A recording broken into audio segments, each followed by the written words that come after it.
નમસ્તે વિદ્યાર્થી મિત્રો, આજે વાત કરીશું ધોરણ 8 અને પ્રવૃત્તિ નંબર 24 અંગદાનની પ્રવૃત્તિની સમજ સાથેનો સચોટ સોલ્યુશન મેળવીશું. એ પહેલા વિદ્યાર્થી મિત્રો, ચેનલની અંદર પ્રથમ વખત આવ્યા છો તો ચેનલને સબસ્ક્રાઇબ કરી તમારા મિત્રો સુધી આ વિડીયોને શેર કરવાનું ભૂલશો નહીં.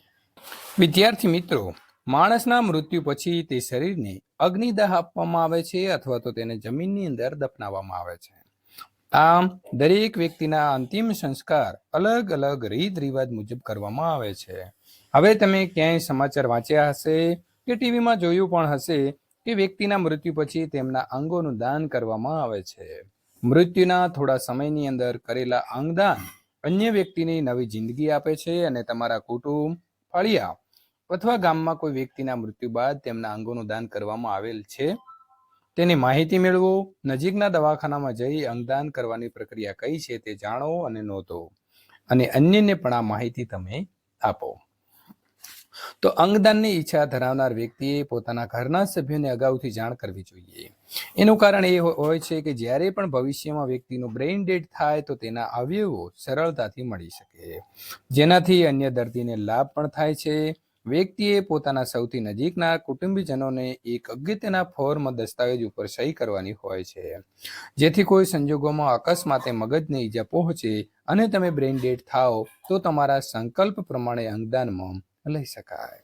તબીબી વિજ્ઞાન ક્ષેત્રે ખૂબ આગળ વધ્યું હોવા છતાં હજી કૃત્રિમ માનવ અંગો બનાવી શક્યું નથી. કોઈ પણ અંગ મેળવનારા દર્દી માટે પ્રત્યારોપણનો અર્થ નવી જિંદગી થાય છે, જેમાં એવા દર્દીઓ કે જેના હૃદય, લીવર અને કિડની જેવી અતિ આવશ્યક અંગો બગડી ગયા હોય તો તે અંગોના પ્રત્યારોપણથી તે દર્દી સામાન્ય જીવન જીવી શકે છે.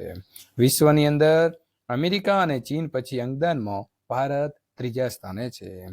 ત્યારે મિત્રો WHO મુજબ ભારતમાં માત્ર 0.01% લોકો જ અંગદાન કરે છે, જે ભારતની જરૂરિયાત સામે ખૂબ જ ઓછું છે.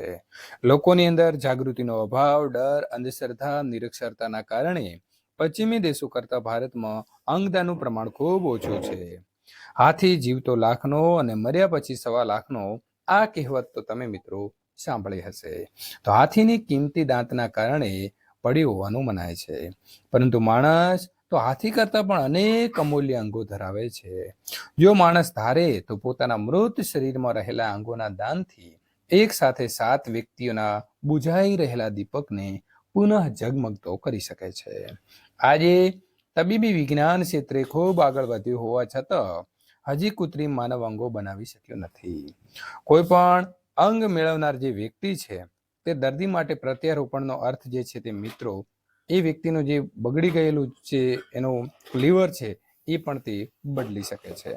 તો મિત્રો આમ એ સામાન્ય જીવન જીવી શકે છે, માટે મિત્રો આપણે એને અંગદાન કરવું જોઈએ. તો દરેક વ્યક્તિ અંગદાન કરવું જોઈએ એવી જાગૃતતા તમારે ફેલાવવાની રહેશે.